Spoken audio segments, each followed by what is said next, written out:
Welcome back to the Muster Point, the podcast where we have a laugh, remember our friends and share some funny stories. I'm Stu Mendelson, former raw engineer and current posh coffee snob. And I'm Steve Black, former 2nd Royal Tank Regiment, currently in charge of ensuring the tea and coffee pots are topped up at the Breakfast Club. Today we're learning what it's really like being a Challenger 2 gunner. Is it all explosions and adrenaline, or is it sweeping up and polishing the sights? Do the Navy spend all their time looking for the golden rivet? And do the Air Force really spend all their time waiting for their butler to make their tea? Make yourself a drink, or if your Air Force asks Jeeves for one, strap in. It's going to be educational today. This is the Muster Point. Give us your stories, or I'll post a video of you with the ladyboys in Rasputins. Right, let's have it.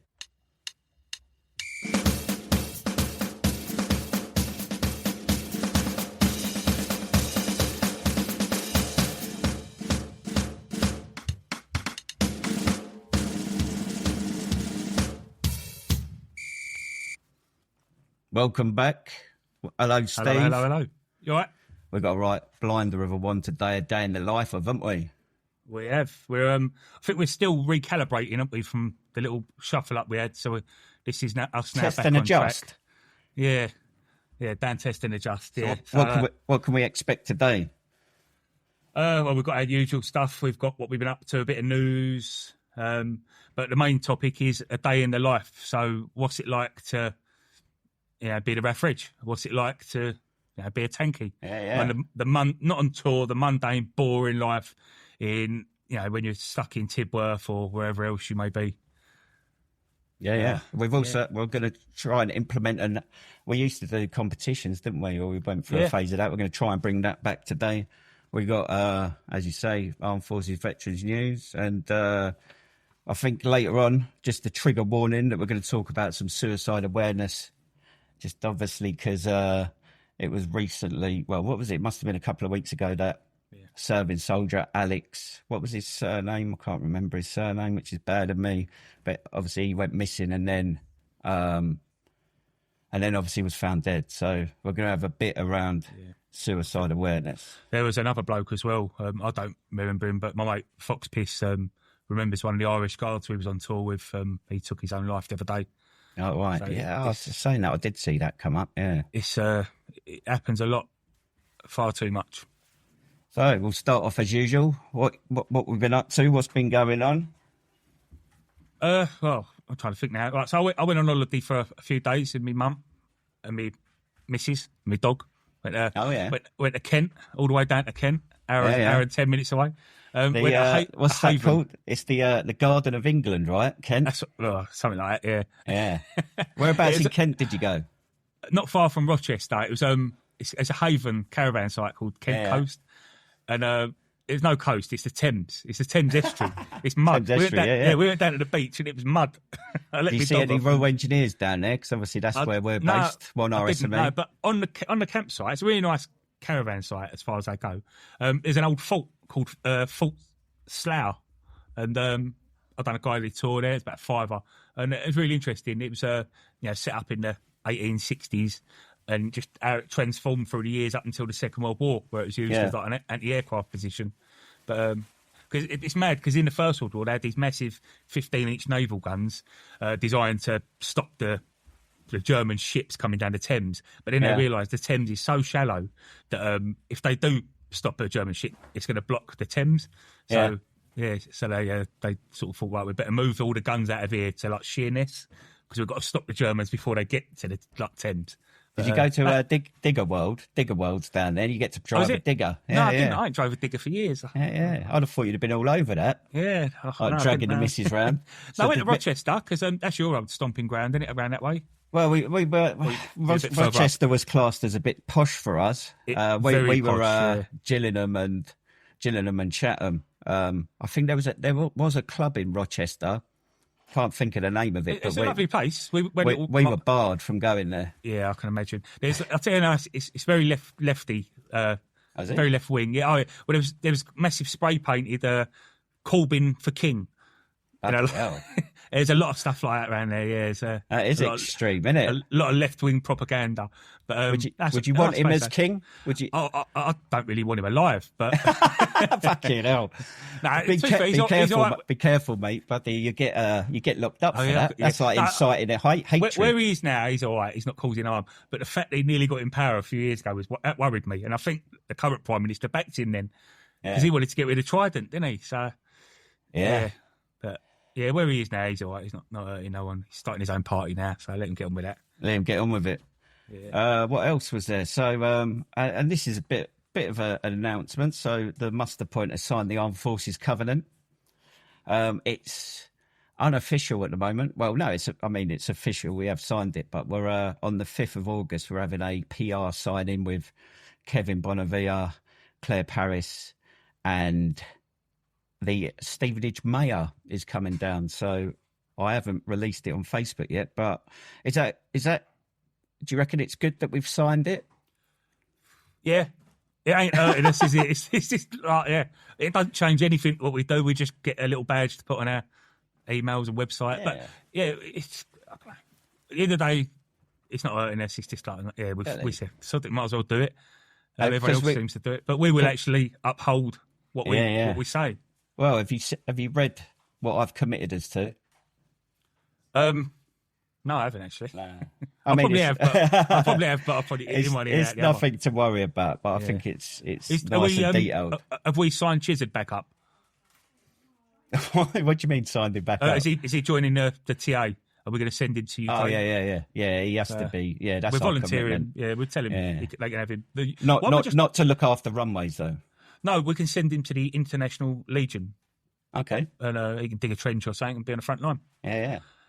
Nice. I think it's good. I mean, as you say, like it's not going to change anything we do. It's just an official commitment, bit of PR, and also we went to Stevenage. You've got Stevenage Old Town High Street, and they've got the businesses that along there. They're sort of part of a partnership, and Steve and I were invited to attend their summer social, but we were on just a campaigning, advertising, promotion of the muster point. We obviously spoke to some of the businesses, let them know what we're doing, asked them to sort of promote us and just signpost any veterans they come across. But also the plan is to get them to sign up to the Armed Forces Covenant and have like a big show of strength and support from the Stevenage business community. I think a few of them are a bit like, ooh, when we suggested them signing up, there's a bit.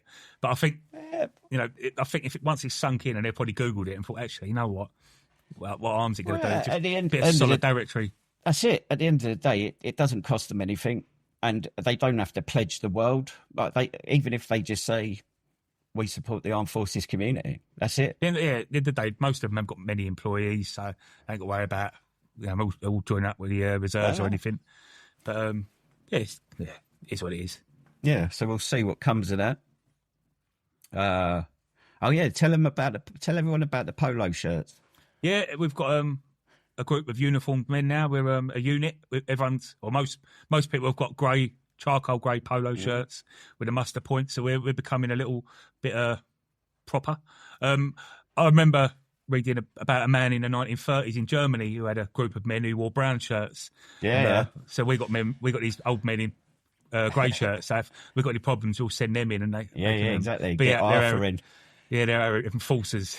He'll take out your shins, won't he, Arthur? Yeah. But most of I did notice that there's not many sizes beneath a 2XL.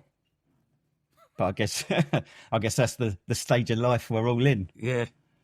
But yeah, I think most of them have got a Giacomo account. And what's that? Clothes for the sizable gentleman. Yeah. Yeah, a few of our listeners can probably relate to that. Yeah. Go on. You went up to Birmingham, didn't you? Yeah, well, Sutton Coldfield. So it was the Armed Forces Veterans Breakfast Club. So they'd just started a new venue at the Hare and Hounds, Sutton Coldfield. Al Carnes was there. A few of the people. So I met for the first time Darren Wright, who I know we interviewed on the Beyond the Wire. So he founded Veterans into Logistics. He brought one down, didn't he? He had a lorry down with him. Yeah, but he takes those lorries anywhere, mate. Like, I did ask him. I asked him because you see on his social media, like he's been down to the House of Lords and all these MPs, and I think the MPs actually follow him round rather than the other way round. Well, yeah, because it's a big thing. Seeing an Arctic lorry there, it's a good bit of publicity. Fucking brilliant. But yeah, I met Al Carnes. I had my picture taken with him. I asked him some questions, so he's agreed. He's agreed to come on the Muster Point podcast. So we're tying it in with his team, and I think Parliament goes into recess for the summer soon, so it'll be after the summer. But look forward to that one. He gave a speech and had a Q&A session. Now I did ask if I could record it, and he said, if I record it, then it has to go through all the MOD communications team. And if I don't record it, then he can be open and more honest and he doesn't have to toe the party line. So the feeling, I was motivated by it. I think he means what he says. He's got passion. One of the big standout things was he said, people have to remember he's been a parliamentarian for a year. He was a Royal Marine Commando for 22 years. So he's more of a veteran than he is an MP. He spoke about valor. I think the biggest thing that came up was, so for example, we've been supporting that veteran in Watford and banging our heads against a brick wall because the local council are going, well, that's our decision. Valor, the regional rep, will have the power to go basically up to Al Carnes and the MOD, who can then sort of force the hand of the department that needs. That sounds promising. Don't get me wrong. How's it going to work? Because I'm fearful that the council will just go, whoever, like, who cares? Like, who has got the ultimate authority over them?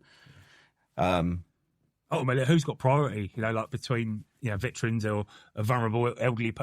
He said, I don't know. It's not for us to decide, is it? It's for someone else to manage. But it's a step in the right direction. It sounds good. Yeah. I think the other thing is... What always concerns me, though, with all this is a veteran is someone who served one day. And I can see that... I can see a lot of people not abusing it, but I know a lot of people that didn't finish training, for no fault of their own, for medical reasons or whatever, but they are veterans and they're entitled to the same help as everyone else, which means that the numbers... I don't think the government know how many veterans there are. I really don't. I was talking to you a minute ago before we recorded. 2 million. I was talking to you a little while ago. Like there was a national service veteran that I helped, and he didn't even know his army number because he didn't serve that long. And the national service records are very vague. So I don't know. Yeah. But all I can say is the feeling I've got. There was. He means what he says, and obviously with any government, they don't know whether they're going to be in power for 4 years. The plan is that this £50 million over the next 3 years, the intention is it's an ongoing project. I believed in what he said. I believed in his passion, and that's him as the individual. Like what happens in and around that. Who knows? But that's the trouble. He could have the best intentions, but it's the people with the money at the end of the day, the people around him. But yeah. I think it. Well, it's talking of power and good things, because there was a lot of the other good thing that came out of that meeting was the likes of Darren Wright, Chad Maskell from Veterans Housing Group, and others.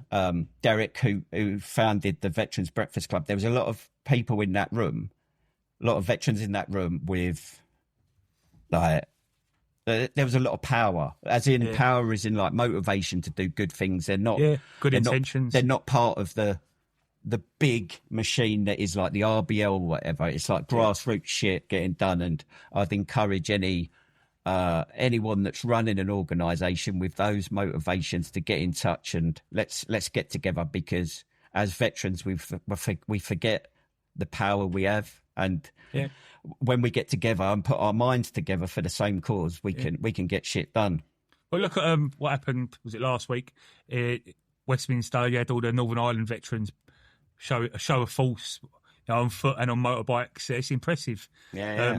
I'd like to think the MPs that are veterans and ones who are serving in the reserves, I'd like to think they'd be there as well, but probably weren't. But it involves them, especially the veterans minister. I'm pretty sure he went to Northern Ireland in his time. I know he went to Afghanistan, probably Iraq. You'd like to think he'd want a bit of backing as well, because you never know, the decisions he made might come out that might have been the best decision, but they were the decision, and the lawyers come after him. You don't know. Yeah. And talking of veterans pulling together, I think it's fitting that I can now mention his name. So Duncan Underwood, who was a veteran we were supporting at the muster point, sadly passed away a couple of months ago. He had little family, and the muster point was able to bring together different branches of the British Legion, the Royal Artillery Association locally, because Duncan served in the Royal Artillery, and we came together and gave him a good send-off. There was a couple of standard bearers. He had the artillery coffin cover. And as I said to you earlier on, Steve, like, people said, "Oh, how did it go?" And I was like, "It was brilliant," which is quite. People think, "Oh, you can't say that about a funeral," but the fact that what could have happened? He would have been buried, cremated alone with no one there apart from the guy from the council, and that didn't happen because the veteran community came together. Yeah, that's amazing. It's all about celebrating someone's life at the end of the day. I'm sure he had a eventful life when he served, and so why not celebrate that? From what I know, he served in Northern Ireland in the late 70s, and we all know that was quite a chaotic, kinetic time to be in Northern Ireland, and we can only make up some of the demons he was facing. So, shout out to Duncan Underwood. Yeah. And the community that came round for him. Yeah, fair play. I would like to say one thing, and this is to the listeners. So the Muster Point podcast is getting a bit of traction now. But what Steve and I need you to do is to stop right now, comment on YouTube, Spotify, Apple Podcasts, put a comment on this episode. Do it now to help the algorithm. Otherwise, me and Steve ain't continuing. So do it now, or we're not going any further. What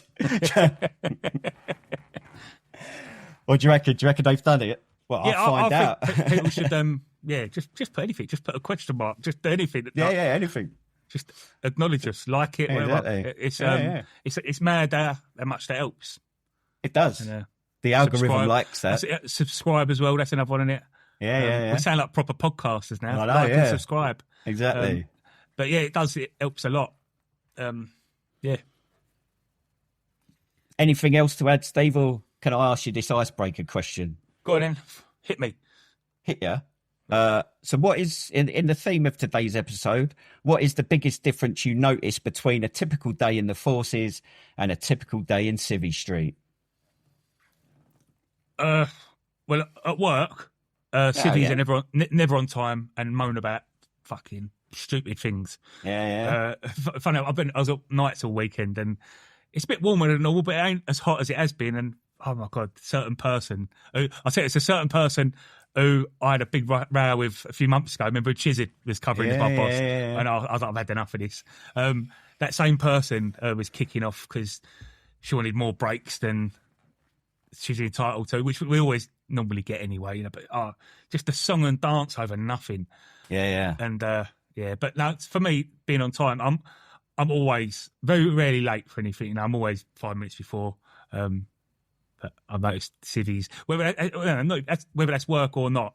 I know you met up with a couple of people in South Hertfordshire a little while ago, another veterans group, and there's a WhatsApp group, and you was going, where is everyone? And like, we're just in the bar over the road.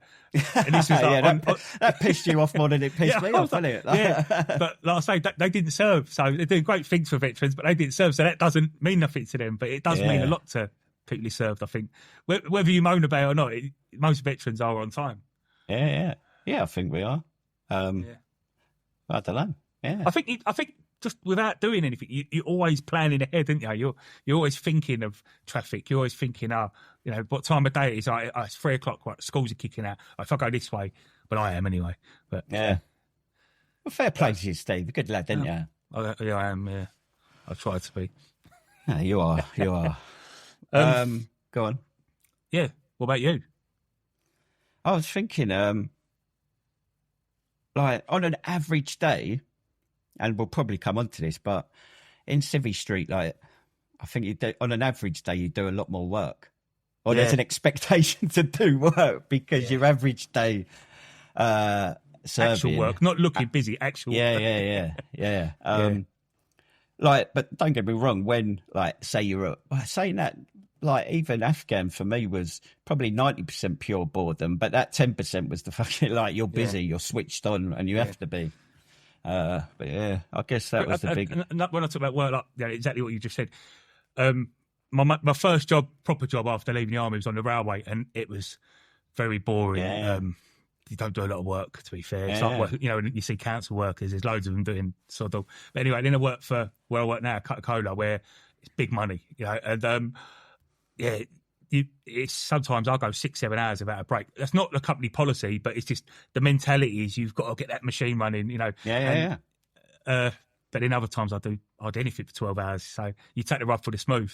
Yeah, exactly. But definitely the railway is very similar to the military, I found, where you spend more time looking busy. You put more effort into looking busy and looking like you've done a bit of work than actually doing the work.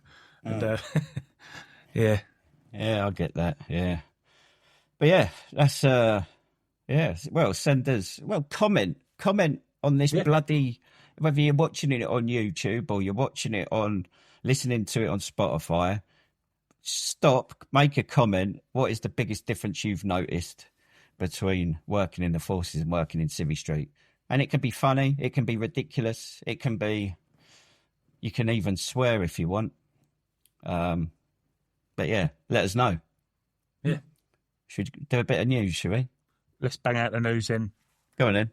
Well, the first thing I noticed, and the only reason I noticed this because the tank regiment, we used to have a general called General Leakey, David Leakey. He's a really nice guy. And his dad was a general, I think, as well. He was a bit of a rogue in the Second World War. He had a book called Leakey's Luck. I think he was, like I say, he was a proper rogue, but he ended up as a general. But anyway, he was Black Rod at Parliament. The guy that knocks on the door. Yes, yeah. I don't know what else their job is, but yeah, a very ceremonial role. But anyway, the new Black Rod is a lieutenant. I'm American. Lieutenant. Saying that, I think the Navy say lieutenant, didn't they? I thought it was. Send us a comment. Comment. Let us know. I think you could be right, Steve, but I don't know if anyway, this bloke's a Marine. So Lieutenant General Ed Davis, former Royal Marine, is now the Black Rod. Nice. So I think before him it was a woman. I don't know what her history was, but it sounds a bit like a porn star's name. I don't know. The Black Rod. Do you reckon that's a porn star's name, or do we need cheats to message us in with information? Comment on our YouTube. So another thing, Donald Rose, he was believed to be Britain's oldest man, and he sadly died at the age of 110. And Donald served with the Queen's Royal Regiment. He was a sniper in North Africa, Italy, and the liberation of Europe. And he was there when they discovered Belsen. Bloody hell. Yeah. 110's a ripe old age, isn't it? It is, isn't it? Yeah. Like, just imagine that. Like, all your mates will be dead. Possibly some of your kids will be dead. It'll be like that. Fucking hell. Fair play to him, though. Yeah, pretty glad to go. But hopefully he had a good life. I'm sure he did. Yeah. The UK and Germany have just signed a treaty. Yeah. And it basically, I don't like part of it because it basically, if they're attacked, if one of us is attacked, you're attacking both of us. Bit, which I don't get because you've got NATO. But anyway, but it's more about technology, I think, and military defence production and sort of stuff like that. Yeah, the only reason people forget the UK is a massive powerhouse when it comes to military technology and that. We've got BAE. I can't think now, but you got like we've got MBDA, you got Airbus. We've got a lot of military or defence. Well, that's the only reason I sort of know about this story is because the Prime Minister came to Stevenage He did, this week and met with, obviously, I think it was Airbus and RMP Kevin Bonavia was there. I mean, it's one of them, innit? At the end of the day, it's going to bring money into the UK and all that, so it's good. Obviously, the ethical dilemma is what they create is going to take out human life, but if the human life you're taking out is the enemy, then so be it. Yeah, and hopefully, you have a powerful military. It's a deterrent, isn't it? So yeah, it is indeed. But, I know another thing with the UK. Like I'm saying about the UK, our factories and stuff that make all this stuff. There was a lieutenant colonel in the Canadian Army, and I watched the presentation, and he said the Canadian military really respect the British because we build, although our stuff might be from Germany, other parts of the, we actually build it in the UK. He said, so yeah, the world looks up to us for that, if you like. Oh, right. Yeah. Nice. That's good to know. Hoo-ha. There's that big leak. Leaky. The MOD have leaked a lot of details about Afghans who worked for the British forces during that period, and it was kept quiet for some reason. But I don't get it. This was the Tory government, from what I understand. It happened on their shift, and but it was kept quiet, and nothing's been said till now. So it's almost like it's because there was a super injunction. So the court can give an injunction where you can't speak about what the injunction's about, but you can say there is an injunction about something, whereas a super injunction means that you can't even speak the fact that there is an injunction. What annoys me is, but they leaked it. Like, so why can some things get leaked and other things can't? Not that I want it to. Everything should be transparent or in the in the interest of the people.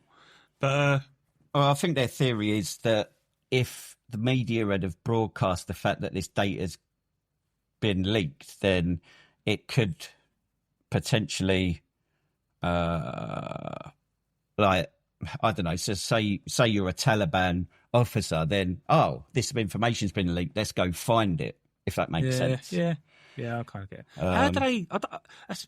We've been to Afghanistan. They haven't got door numbers. How do they know where these people live? Like, I know we had compound maps, but I'm pretty sure that's not a standard thing to have a well, this is the thing. I think it was they obviously after the leak and that they had I think it was someone called Rimmer, which is a lovely name. He done a inquiry into it, and the result of the inquiry, basically he found that he does not believe that the information led to any sort of people being like hounded or killed. But again, as you say, like I think it was even caveated to the best of their knowledge, because as you say, it's like, bloody Mohammed, whatever, living at 3 Helmand Province Lane, bloody whatever, he's safe and sound, because how do you track these people? Because they're nomadic by... Well, yeah, exactly. They're nomadic by nature, aren't they? Like transient. So there's not, like, from my experience, to be fair, I didn't have that much to do with in Afghanistan, but in Iraq, I know it's a completely different country, different culture. They're all called Ali in Iraq, so. And I imagine Afghanistan's probably the same. There's probably a lot of Mohammeds and Abduls. Like, there's not that many names. Like, they don't have kids called Levi. And well, do you know what the most popular name in the world is? Ali, isn't it? Oh no, Mohammed. Mohammed, yeah. And do you know what the most popular surname is? Mohammed? No, Lee. Is it the Asian? Chinese, So Mohammed Lee is, if you're called that, well, there's a higher chance you are called that. Or if you're called Mohammed. Yeah. I went to school with a boy called Dervish Ali Dervish. And so his first name is his last name. And his sister her name was Neriman Dervish. Oh, all right. So, beautiful people. Yeah, there you go. We love a name. Any funny names, send them in. Yeah. My mate, I've mentioned him before, Stanley Honeybun. Love you, mate. Love you, honey. Yeah. Another thing, remember Bingo? We had him on. We've done a little interview with Bingo. He was in Ukraine. He's done all the private security stuff all around the world. He's back from Ukraine at last. Okay. I think Bingo, how you doing? Yeah. He's had enough for the time being. I think he's fed up with it. But he's having a well-earned break, and he's gone on a holiday to Hampshire. Fucking hell. Because he said before when he come on, he goes, I'm going to have a nice holiday somewhere where there's white sand, cocktails, where he's got the Hampshire. So, wait, was he in the tank regiment? He was for a few years, yeah. What is it with you tankies? He's gone on holiday to Hampshire and you went on holiday to Kent. I know, yeah. I think he didn't like the politics, the side of the army and stuff like that. He done them. He went to Kosovo, Iraq, and then got out and then got into the. I think he struggled because he was a tanky, and obviously their private security stuff is all SAS, Paras, Marines. So I think he struggled a bit to get a bit of a reputation. But as soon as you got as soon as you got a job and people know you're a good lad, that's it then. But you've got to keep that reputation, I guess, in an arena like that, because if you say he had like a year off, it's like, well, you're starting from scratch again. It's like, what you've been doing for a year. I've been on holiday in Hampshire, mate. Like I say, I think a lot of it is done by infantry units, but I know a few of my mates do it or have done it. Not for everyone. I wouldn't want to do it, but Listener sit rep. Yeah. Hopefully this should play if I click this now. Hi boys, I hope everything's all okay. Steve asked me to do another history lesson, I guess I could call it, and this one's on Operation Masterdom. This is Britain's involvement in Vietnam in 1945 and 1946. This is where we came tantalisingly close to wiping out the Viet Cong before the Indochina War and the Vietnam War. But as is typical, politicians, they fuck it all up and they pull the British out early just as we're about to wipe out the Viet Cong, or the Viet Minh at that point.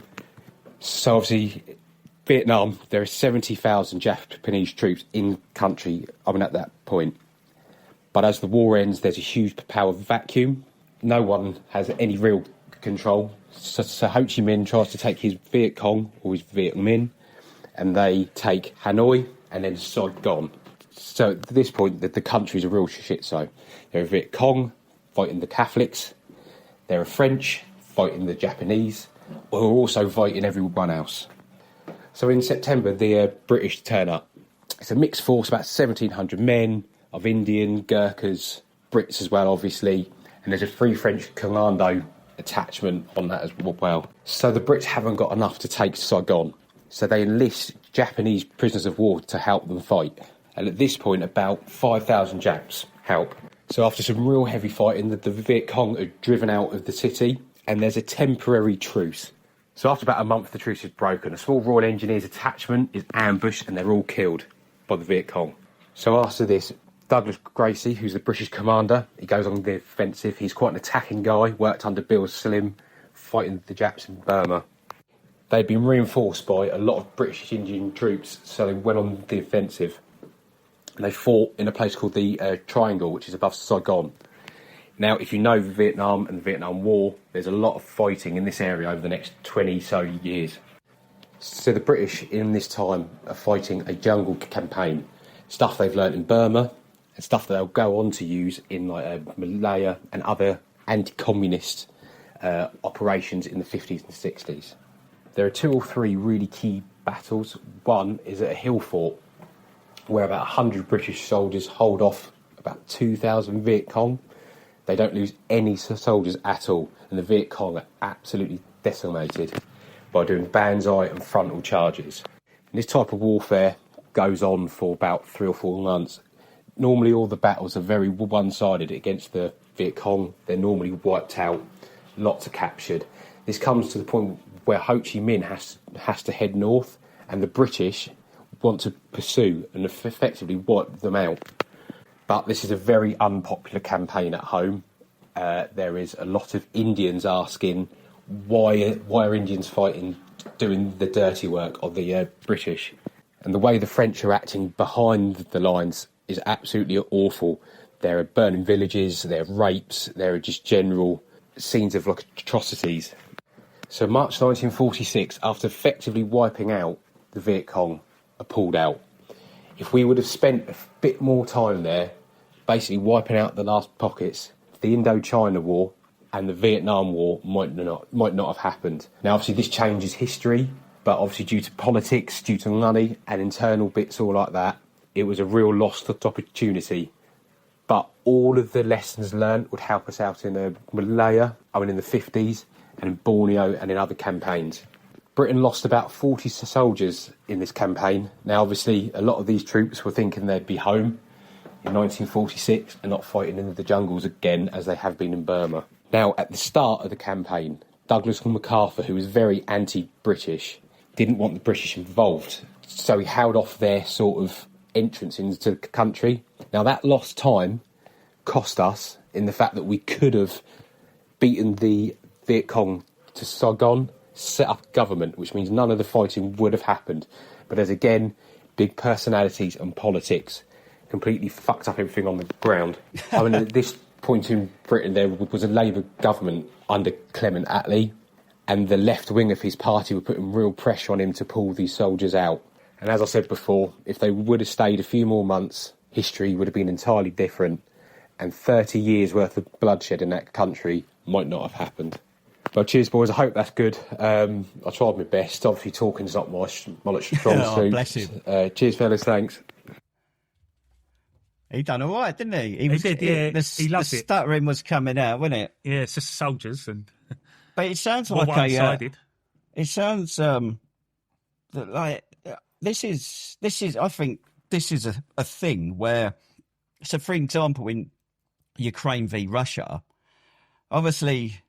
The US haven't engaged in a full sort of troops on the ground thing against the Russians, which has led to where we are now, this ongoing sort of how many years on are we now of conflict.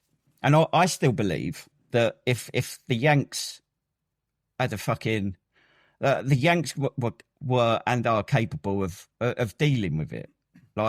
And they've made the decision not to, which has led to this. And it reminds me of the situation with ISIS in Syria, a good few years ago, where I think Barack Obama and whoever was, David Cameron or whoever at the time, said, no, we're not going to go in, because obviously the American and British public were unsupportive of conflict, because obviously they were coming off the back of the height of Afghan and Iraq. And that decision led to ISIS sort of gaining momentum, and obviously it just exasperated the whole situation. So I don't think it's nothing new, and it doesn't surprise me. It's just, like I say, Operation Masterdom. I've never heard of it. I didn't know Britain had any involvement in Vietnam. I don't think many people do know that, and it's just... I was looking for a memorial, because I thought there's bound to be something. 40 people died. It's not a massive number, but when I looked at similar conflicts, the Gulf War, the Fall Rebellion, the Suez Crisis, they were similar sort of numbers, and they've got memorials, and there's nothing. The only thing I was looking, because the majority of it was fought by Indian regiments and Gurkha regiments. I don't know, is that why? I don't know, because they was... no, it's because it was India. The British think, well, they'll probably sort something out in India, but nothing was. There's no record of... I can't even find a record of the names, considering there was a lot of Royal Engineers died out there. I can't even find a record of the names. I know the Royal Engineers Museum will probably have records of it, but it's sad. And the regiments I found that were involved were, it was the 20th Indian Brigade. They'd fought in Burma during the Second World War, so they fought in horrific conditions in jungles. You had the Gurkha Rifles, and then the Hyderabad Regiment, which is another Indian regiment, plus Royal Engineers, Royal Signals, and all the other support units that come with that. Yeah. And, the Winnets. What is it? Call it the Winnets. Winnets. Winnets. Sorry, yeah, Winnets. Klingons, attached arms. Klingons. Love it. Yeah. Well, that was good. Nice to hear from Bottle. I wonder if you could get him to do a video when he does it. He did say about doing something through this Riverside we use. Right.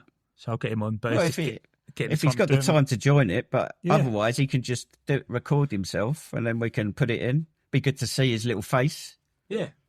His cute little face. Yeah.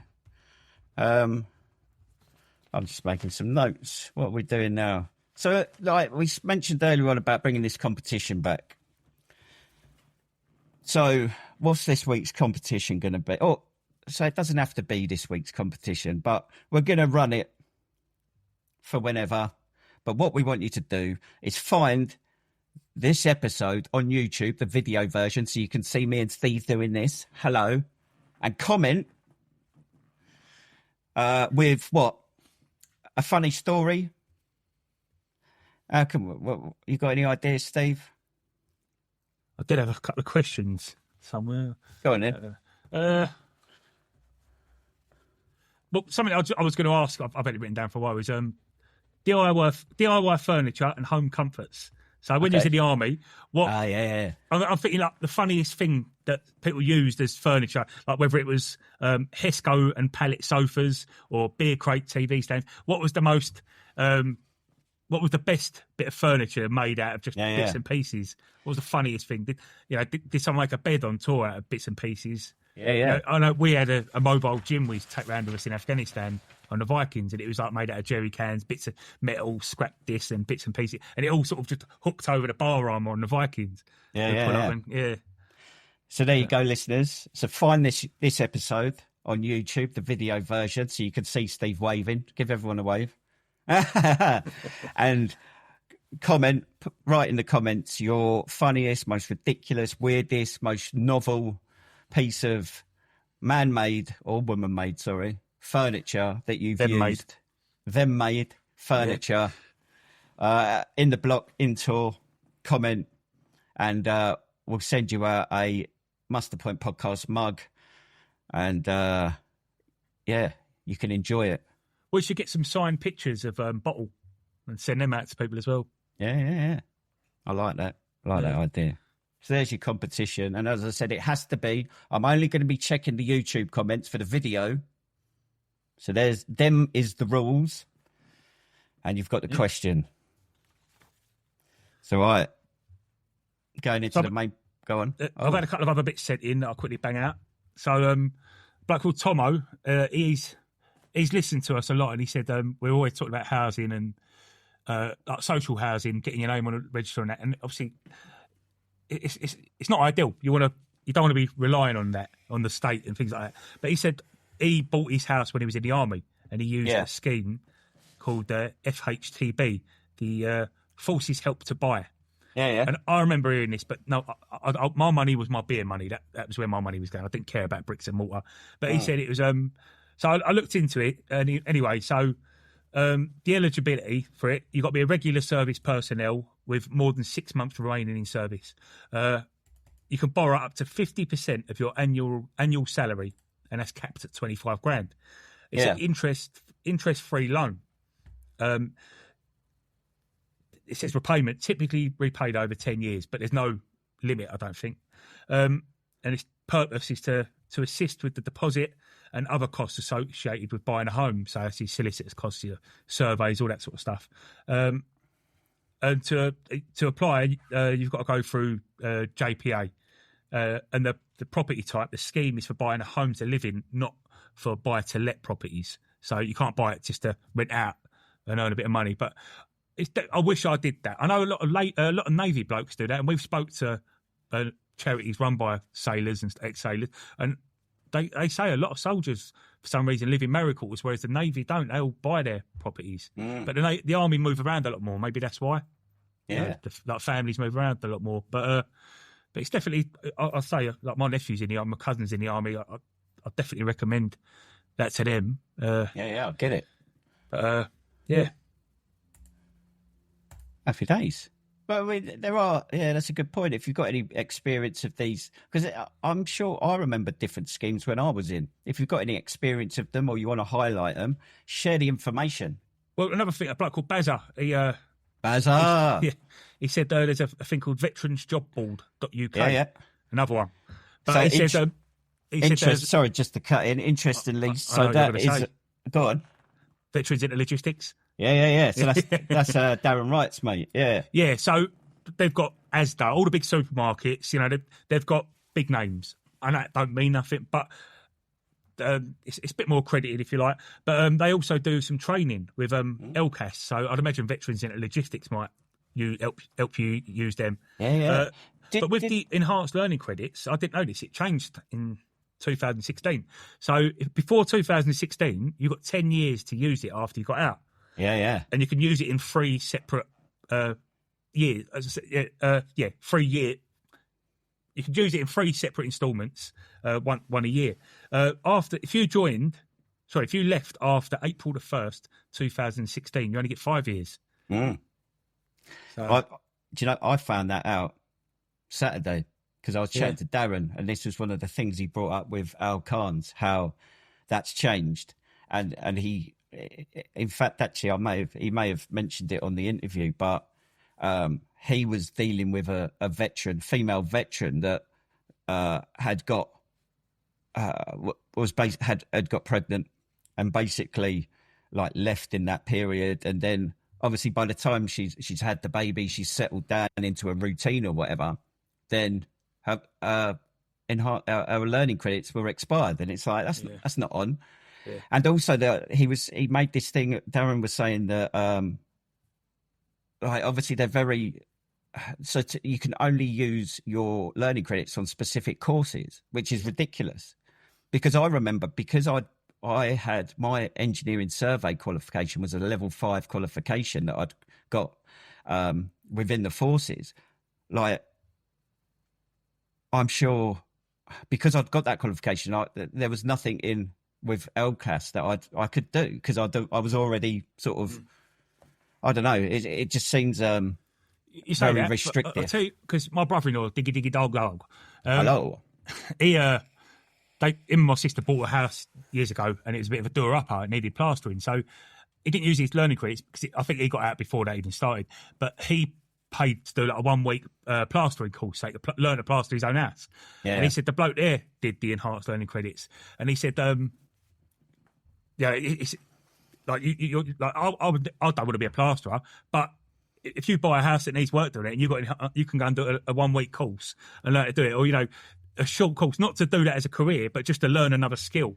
I think all the qualified plasterers are turning in their grave. Going, you can't fucking learn to plaster in a week. But you could do your own house upload. You know, what I mean, like there's skills you can learn. Not to do it as a career, but just to help you out. You can do your Part P, electrical stuff, so you can wire up a kitchen, whatever. You know, like there's shorter courses you can do, or even just to give you that bit of exposure. And thought, you know what, I wouldn't mind being a plasterer. I like the idea of a bad back, and then and go work. But so it's not just like I say, doing it for a career. It's just to learn another skill, just to use it up. I'd love it if people just used it. Because that money, where does it go otherwise? It just goes stays in the pot, doesn't it? Yeah. Because I looked into using it, and there was just nothing suitable for me, really, or nothing in the area. It just seemed like a waste of money, really, waste of time. Yeah. So But it was interesting that the 10 years has gone down to 5, but it is on our Cards' radar that the transition thing needs reevaluating and all that. I don't know why you can't use that money, because I think it was 10 grand or something, wasn't it? I can't remember that. Why can't you use that as part of your resettlement? Like, I don't get it. So he did tell us about something new, and I think I've heard it vaguely, and maybe someone, maybe Jay Hall, if you're listening, or will reach out to you. So they have changed the career transition partnership thing. So apparently the transition partnership is now accessible to you 2 years before your end date and 2 years after. And there is an element that you should be engaging, or they should be engaging with you on that. So if anyone's got experience of that, it'd be good to hear. Because again, it sounded a bit more positive, but if it's not happening, then people need to know. I think most people I know that have left recently have done their full service, and they don't even bother using their resettlement. Yeah, it's not worth it. Yeah. The last thing I got is a bloke called Carl. He messaged in. He'd like me to give a shout out for his neighbour. Who doesn't really know. His name? He doesn't really know, but his neighbour wrote a book, and it's called The Little Men, An Afghan Diary, and that's by George McCafferty and Robert Cameron. And he believes his neighbour was a sergeant, and he did 2 tours of Afghanistan. And so the guy's got his book, and he hasn't bothered to go around and talk to him about it. No, he said he spoke to him before, but they're not close. Like, just hello neighbour. But he wanted me to give a shout out. So I googled the book. It looks a very professional, but it looks a proper book. It's a Scottish regiment. I'm not sure what one. Sort of funny at them. Yeah. Tam O'Shanter, whatever it's called. But So happy days. Well, if you look out if you for can the book. read, if you can read, if you're in the REME and you know how to read, everyone else there might be pictures in. Yeah. Happy days. All right, frontline focus. Main point of today's show: day in the life of. How are we doing this, Steve? Because I was thinking, like, obviously your day in the life of when you're in training regiment is different to when you get to your unit, which is different to when you're on tour. But what was a day that, and I'm guessing a day in the life in basic training was pretty much the same for everyone. So you were up, fucking doing your ablutions, making sure everything's clean, room inspection. Well, actually, so we had to down a litre of water in the corridor. We had to sing three verses of the national anthem, and then room inspection, scoff, and then it'd be like lessons, whatever they were on, or like some sort of just lessons, like whether that's in the classroom or practical, like in the field. And that weekends were a bit more quieter, as it were, and then obviously then you had different size exercises, whether it was like a week or a couple of days or whatever going on. Very structured in training, as you can imagine. Does that sound similar for you? Yeah, pretty much the same. Like you say, Saturdays, they take us to the cinema. You know, I think most camps have a cinema on them, don't they? Not like a Odeon or Cineworld, but we've got a room with a big screen, and we used to watch Full Metal Jacket because that was filmed in Bessingbourne where I'd done my... Yeah. Well, saying that, according to that US Marine, it wasn't filmed there, but I'm pretty sure it was. So or full Saving Private Ryan, that was the other one that hadn't been out that long. So yeah, it was one or the other we used to watch. And as it went on, it got a little bit more relaxed. They let you out for a few hours on a Saturday. Yeah, that was it. Yeah, I used to go to either Cambridge or Stevenage, which I couldn't believe how wonderful Stevenage was at the time. Wow, what is this place? There you go. Now you live there. It's got a British Home Store. I remember those days. CNA. Yeah, CNA. HMV. Yeah. Still got HMV. My mate loves still there, is it? Yeah, my mate comes up, he's like, I can't believe you still got an HMV. Yeah, fucking hell. Oh, crap. Yeah. And then so like for me, because I done my trade training to be a engineering surveyor down in Chatham. So that was, again, it is a training regiment, but it's like being at college, I guess. So I think maybe we did get like a shit room inspection once a week just to make sure you haven't trashed it. But it was a case of like you'd get up, you'd parade, just again duty of care sort of stuff. What's going on? Like everyone here, happy days, any appointments? But then we'd go to the survey department, and it was like like being at college, as it were. And then you'd have your sports afternoons filtered into that, which was quite novel. Like it's not sort of what you think the armed forces does, but something that I was not shocked about, but Veterans in Action, Billy, he was a bricklayer. But he said, like, he done was it 8 or 9 month bricklaying apprenticeship, and because I didn't have a clue, and then didn't touch a trowel for a few years, and because I said to him, why didn't you do that when you left? Because I didn't know what I was doing, and it's a shame. That, Well, this is the thing that you think in the Royal Engineers. There's everything from a bricklayer to a surveyor to a design draftsman, which is someone that does the drawings. You've got the clerk of works who are like your civil engineers, plasterers, every trade you can imagine, and yet still the MOD subcontracts out all like works on accommodation and that, and it's just that just doesn't make sense to me, because as you say, like, so I think we mentioned it before, like field troops, or boat troops, whatever, amphibious.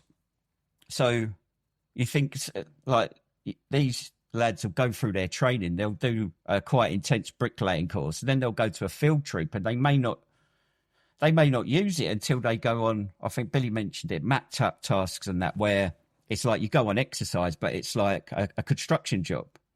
And then is that like in Kenya and places like that? Yeah, they can be in Kenya or the Falklands or Scotland or Wales, like anywhere, or down the road at like Ripon, or do you know what I mean? It can be anywhere.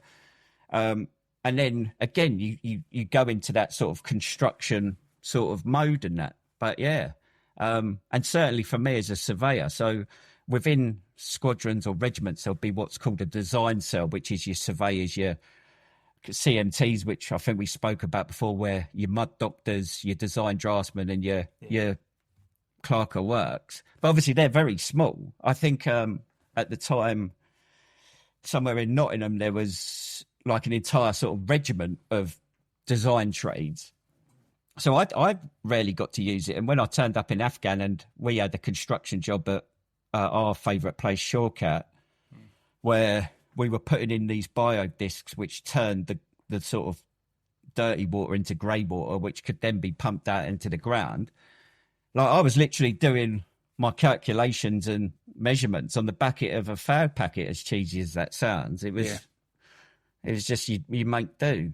But yeah, it's such a waste of money and skills. Yeah, definitely. Yeah, I know like a lot of the Remy lads. I think they like the vehicle mechanics. They go and do a year, 18 months at Boredom, where they do their very basic engineering stuff, mechanical engineering, or whatever trade they do, and then they go to the units. They get attached to a regiment or whatever they do, and they'll spend a couple of years there, and then they go and do another year somewhere, and they gradually get built up to a very highly trained technical guy. What was it? Tiffy. Yeah. Do you have them in the Royal Engineers? No, so that the equivalent would be these clerk of work. So yeah, gotcha. Yeah, to the Tiffy. I think you can do it as a Lance Jack, and you come back as a staff sergeant. Yeah, that's the same as it's clerk like 4 of year. Is it a 4 year course? And yes, funny, my mate Paul, I worked with Paul the sailor. He was a Tiffy on a ship. We were trying to find out if anyone knows where that word comes from, an artificer, because I think that is a military word.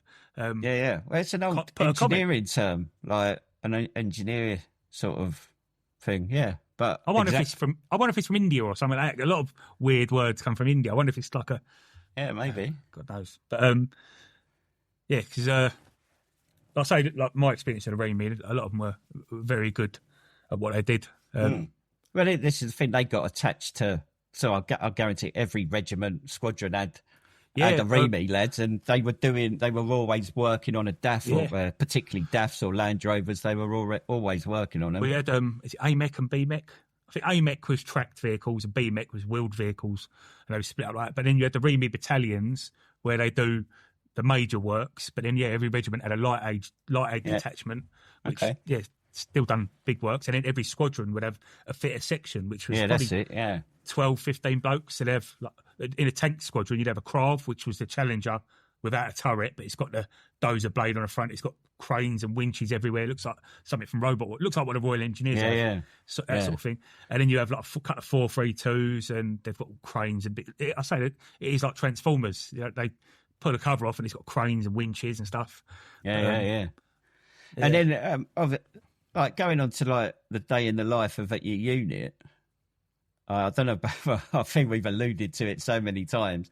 I mean, for me, being based at RAF Leeming, so that our squadron offices were round the other side of the runway. So it was probably a good 10-minute drive, maybe. Like, cause obviously there was you couldn't, well, some people did, but you're supposed to stick to like a 10-mile-an-hour speed limit. Yeah. So it'd be a case of get up, scoff, head round, parade for like, I don't know, was it 8 o'clock? Like, it definitely weren't like a rush or anything, and it'd be like blah, blah, blah, like Mendelson, staff, like sort of roll call, as it were, and then if anything was going on, and then it literally, for us, with each troop had a G10, so the G10 stores was like all our engineer kit, like circular saws, drills and that, and we'd just like fucking doss around there, like maybe clean some kit, go back to your room. It was just, I don't know, like skiving to survive, wasn't it? Yeah. What's funny is that I've spoken to me being a tanky, like my training was similar to yours, same sort of, obviously I've done tanks, you've done it, but the basic training was the same. Got to be a regiment, and a lot of it was just looking busy. We'd go down to Tank Park, which was a 5-minute walk from the block. We prayed first thing in the morning, like you say, have a little sergeant major come out, tell you a bunch of see you next Tuesdays, whatever. Maybe have an inspection, but it weren't. Yeah. Once a week we'd have a little inspection. Normally your troop sergeant has a quick walk round and get your sideburns up, that sort of thing.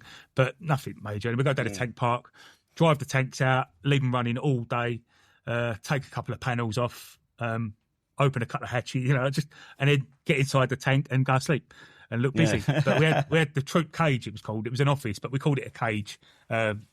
I think when we come back to England, I think we had cages where when you're not on exercise in it, you take all the tools off and they'll go on shelves. So, everything's got its own place. You can account for everything. But we'd have a kettle in there. And so that was normally the troop leader, troop sergeant, troop corporal. So tank troop was three troops when I was in. I think it's changed now. But you'd have a troop corporal's tank, troop sergeant's tank and a troop leader's tank. The troop leader was normally lieutenant. Second lieutenant, maybe a captain at a push. But, it was in the tank, in an armoured regiment, you're very rank heavy. Like I was talking to Sleechy the other day, and he was a platoon sergeant. He had 38 geezers, whereas the tank troop sergeants, there's 12 people in the troop, so it's a lot. I say 12 people. You've got an officer, a sergeant, a corporal, maybe a couple of lance jacks, so you're very rank heavy. Yeah. So. I was just thinking, so we had, obviously, a troop commander, troop staff sergeant, which for me was Mick Knowles at the time, and then a troop sergeant. So they'd be up the squadron offices. Yeah. And then the stores would probably be like a 2-minute walk.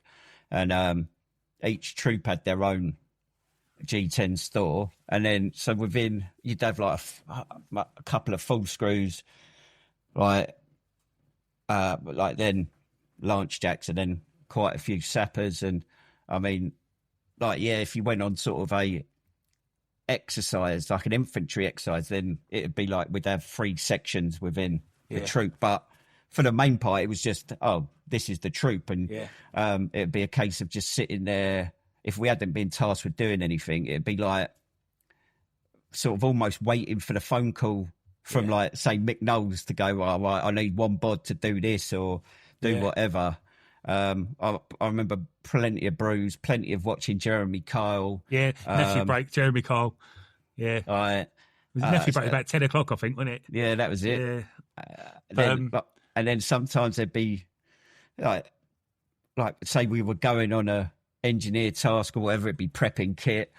There'd be something going on, but nothing going on, if that makes sense. And, I say, like the driver, I'd drive the tank out, then the gunner would start the gun kit up. It takes a couple of minutes. It's all computer. It would take a couple of minutes. Then he'd put it gun front, because to store the tank, it's gun rear, because it's shorter. So, get out, say gun front, open all the sights, so it looks like you're doing something. And then once a month, you'd service the tank. I think it's either done a mileage or monthly, which was just put a bit of grease in certain places, just check the torque tightness of all the wheels, the tracks, certain bits and pieces, and just make it look like you've done a good job. I remember it was just chewing the fat with the lads and then sort of waiting to be dicked for a job sort of thing. We used to play hide and seek, like literally like children. Or, we had like racks with nuts and bolts, and you'd know there'd be a troop at the other end of the hangar doing like a briefing or something, just chuck a load of bolts at them. And then you get it all back. Or grease guns. We used to have like a big grease gun, had like a 5 litre tin of grease in. Sometimes you could shoot that like 20 metres of like this horrible, dirty grease. Gives you cancer. And you'd be stood there, you stood there, people having a chat and a fag, and all of a sudden you get slapped in the face with a load of dirty, horrible grease. Well, I remember I must have been quite new to the squadron. And so, as I said, the different troops, they had G10s next door to each other. And one of the lads, John Lord, come in. So John, fucking quality bloke, like fucking funny as fuck. PTI as well. So he comes in and he goes, "You all right, lads? Don't suppose anyone knows how to play the drums today?" And since a kid, I'd played the drums. I hadn't played them in a few years at this point. But so I'm like, "Yeah, I can." And everyone's like, "Fucking you, lad, wind your neck in. You can't play the drums." So I fucking can. Like, I'm not fucking Ringo Starr or nothing, but I can play. He's gone, "Right, come here." Gone into his troops G10. They got drum kits set up. They're like, "Go on then." I'm like, fucking hell, what the fuck is this place? And so I sat on the drums and banged out a tune and that. Next thing I knew, I was in the John Lordy's band. Like, we had a little band and that. It was great fun. But like, just, what I mean? Army camp, Who plays a drum? Oh, there's a drum kit here, just all set up. Like, I remember going in the Remy section because we had a hangar. A hangar was a long hangar, so the tanks were in troops. It's 14 tanks, a few CVRTs, and I think we got Panthers in the end for the Sergeant Major. But in the Remy section, they had their bit right at the end. And I remember, like, I needed, I don't know, someone had sheared a bolt off or something, so I needed a drill or whatever. So I go and see them, I've got a broken bolt, we're busy. And I'd look at them, and they're playing dominoes, out of dominoes that they've made out of a pallet. And like the domino pieces are the size of a mobile phone, like, and they're playing domino, and now we're busy. I was like, oh, we need to get done. Yeah, but you have to book the job in, we'll get it done another day. Yeah. You just remind, I said last time, didn't I needed to look up this game Euchre, and I haven't done it, which I'm gutted about. Because I remember a lot of that go, and it was like a rite of passage in the Engineers. Like, as I said, there was skill and technique to it, and you had to, like, well, I guess any card game, but you had to learn it. Yeah, and you could pass fucking hours playing it. Brilliant. So if there's any Royal Engineers listening, and I know there is, remind me how you play Euchre, and maybe we can set up an online game. Maybe not, but but I do remember, because after I'd been a sapper for a while, and I think by the time I was lance jacking, it's like, you know, people and that, and it's like, how do you spell that, by the way? What's it called? Euchre. I think it's like, is it a board game or a card game? No, it's a card game. I think it's EUK. AR maybe, like something like that. Yeah, because we've got another game set and it sounds similar, but it's different. It's a board game, but yeah. and obviously, just looking at the weekly picture, I remember. So we didn't have to on a Monday. We didn't have to parade until about 12:30 after lunch. Tuesday, first thing was PT. So then you'd have PT at the gym or whatever, and then parade after lunch up at the offices. Wednesday was parade at 8:00. Knock off for lunch and then do sports afternoon. Thursday was like Tuesday, PT to begin with, then parade up at the offices after lunch. And then Friday was usually like about what we call green PT, like, so a tab or like sort of like a BPFA in boots and greens and that. And then like you'd knock off after lunch and go home. When you look at it like that, There weren't a lot. Great fun. Fucking hell. Yeah. Take me back. Fucking take me back. and it's the fact you work like 5 minutes from home as well. You know, like when I was in Germany, our block was next to the squadron offices, so it was literally a 15-second walk to when you started work in the morning. So people used to get up. We start work at 8. People get up at 7:45. Yeah. A quick shave, brush your teeth, and it'll work. And I think in terms of once we were at 10 Squadron, like maybe you'd get a room inspection before you're going on leave, but again, just to like make sure that you hadn't just hadn't set fire to the place or whatever. But I guess I got a memory of the biggest fear. So like there'd be elements of getting dicked for stuff at the weekend, because obviously the old saying is you pay 24/7, 24 hours a day, 7 days a week, and it was like that fucking shit job coming up. Well, anyway, I'll start off with what people have sent in. So, Creasy, who is a tanky. So, the Royal Tank Regiment does the CBRN for the British Forces, or NBC. Was it CBRN when we was in? Yeah. I think when I started, it was NBC, but it changed. I think the Ref Reg took it over for a little bit, but then it went back to the Tank Regiment. It was the job of the first Royal Tank Regiment. Can be trusted, could they? That was the job of the first Royal Tank Regiment, but obviously just the Royal Tank Regiment. But Falcon Squadron do it now. So I said to him, what's a day in a life like for them? He's not, I don't think he's in there in Falcon Squadron now. He's moved on. But he said CBRN is something that no one wants to do. It's the job of Falcon Squadron of the Royal Tank Regiment. Once people get into it, they tend to enjoy it. And I've heard that from a lot of people. It's one of the things, all you think of is people wearing respirators all the time, but it's not the case. So you get to do interesting stuff. You get to work with lots of different agencies from the UK and abroad, from the police to DSTL. DSTL is Defence Science and Technology Lab, which, people think they wear respirators all the time, but it's not the case. However, they do a lot of stuff suited up, and it gets extremely uncomfortable and difficult to work with that stuff. They use a vehicle called a Fuchs. Do you ever see one of them? I think it's a 6-wheeled vehicle. It's like They're quite old now, actually, I think, but they've got all the equipment. It's got I think it's like a little lab on board, but they can take samples and all that sort of stuff. So it's definitely something that it sounds horrific, but it's definitely probably a highlight of a lot of people's, because it's just so different. And I'm pretty sure you work very closely with these agents that are deadly. But you're a 19-year-old lad playing with ricing and stuff like that. And that's hopefully they're not playing with it. Playing football with it. Like, playing off-ground Willy bum tag. Oh shit! I just dropped it. I know. I've just loaded this bloody gun with fucking grease gun with fucking rice in. Catch it, lads. But that Salisbury poisoning a few years ago. Yeah, I believe it was the Falcon Squadron took over and done what they do there, cleaned it all up, or whatever it is. So it's not just war zones and stuff. They do it in back at home as well when there's anything. Yeah. I imagine there's stuff that probably don't get spoke about. But so that's that. Paul Glazy, the Green Jacket. I asked him what life as a Green Jacket's like. So as always, he sent me a voice note. So it depends on where we're based, mate. But when we was in Germany, it was stay drunk until about 1 or 2 o'clock in the afternoon, and then just sober up just long enough to get changed and then go back downtown on the piss again. But mostly we just get up in the morning, bit of scran, PT, naffy break, do some work down the sheds if we've got vehicles. If not, maybe pop down the ranges or something.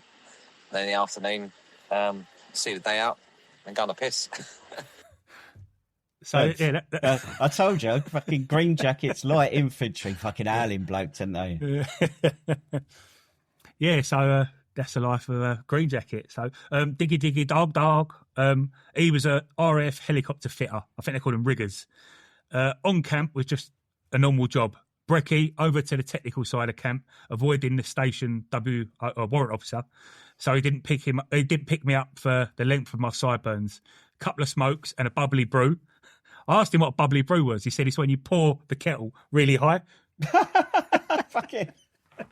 All right, so cut the bubbly brews. Get given some aircraft work, either repairs or exam tasks. Game of Uckers, which I thought was what you was on about. But I googled it. Uckers. It's actually a Royal Navy game. It's a ball game. Okay. But it said like a lot of the forces play it. But play a game of Uckers or table football in the T-bar. Watch Top Gun for the millionth time. Scoff, then naffy break. Sports. Scoff, then naffy or sports and social, depending what day it was. If I was on a flight line, do a couple of see-offs, which I think is when you're on standby for the helicopters are flying around or whatever. Get asked if I fancied a salty.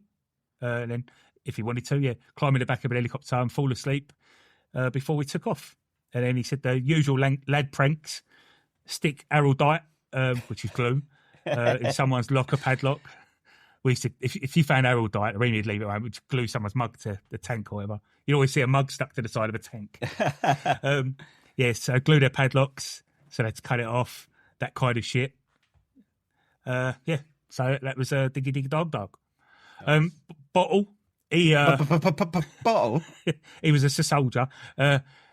He joined the TA after he left. I think he said he got a 10 grand like a signing on fee. So, but he was in a Remy. And so normal parade night, he goes, I do a bit of PT before. Normally the ex-regs and guys who do ultras and stuff did it. Then he prayed at 7:30. Then you'd either do military skills or trade until 9:30, then go to the bar. On a weekend, you would form up on a Friday night. You would take the kit you need. If it's a trade or Mets weekend, get to camp, and that's it. Saturday, you'd normally be up at Saturday, you'd normally be up at 5:30, get breakfast. Days are pretty hectic. You have to fit loads in. So there's military skills. You go from class to class, sort of like phase 1 trading. You would normally do... You'd normally do night nav or something till fairly late on a Saturday. If it's a trade weekend, it's really relaxed, like a normal day at a tank park. Apparently, years ago, they would all go on the piss, but that's stopped now. Sunday was more of the same, depending on what the weekend you did. Normally leave camp about 3 o'clock, get back to the TA centre, clean weapons and go home. So, that's TA life. Sleechy. I've actually... not a voice note from Sleechy. He's been busy. He's been on holiday. Has he? So the average day is a Fusilier. When not on ops, they usually do courses, all the usual infantry stuff. Average day in a light role is PT, weapons training, naffy break, lectures from the platoon NCOs. Usually some shit jobs from the colour man, brackets CQMS, shit like that. An armoured role, you spend all day down the vehicle park messing around with Warrior and trying to skive. That's pretty much done as a tank unit, really. To be honest, days in camp were far and few between. We were either on operational tours or doing training for the next operational tour. That's the way it fell for me. I imagine it's very different now. So, yeah. My nephew, Tommy Black, who signals, he said PT in the morning, vehicle checks, maintenance, radio checks, equipment checks. In reality, we do PT, go to the garage and sit on the sofas, play darts and one bounce. And I said, what's one bounce? He said, like kick-ups, like, you can't let the ball bounce more than once. So, yeah. Davey P, he was in a Remy before he transferred to the tanks. He said when he was in a Remy, his day consisted of cards, darts, naffy breaks, piss-ups and hangovers. There's a running theme here, isn't there? Yeah. We've got the Phantom Bearskins recording. But that's funny. And then Russ from the Military Veterans Football Club. Nice. I was able to chat with him. So Royal Navy, life at sea. He said his average day would be a watchkeeper in the ops room, reporting the local shipping in the area to the bridge. The bridge that we held on radar and assisted with ships' collision avoidance. Then we would be working as part of the ship, possibly painting and chipping on the upper deck, weather dependent. I don't know what that means. Take it, chipping away the old paint and painting the new stuff. Then fighting the usual war on dust, scrubbing out and literally keeping everything ship-shape. We would go from a steady pace into emergency or action stations, pretty sharpish as required.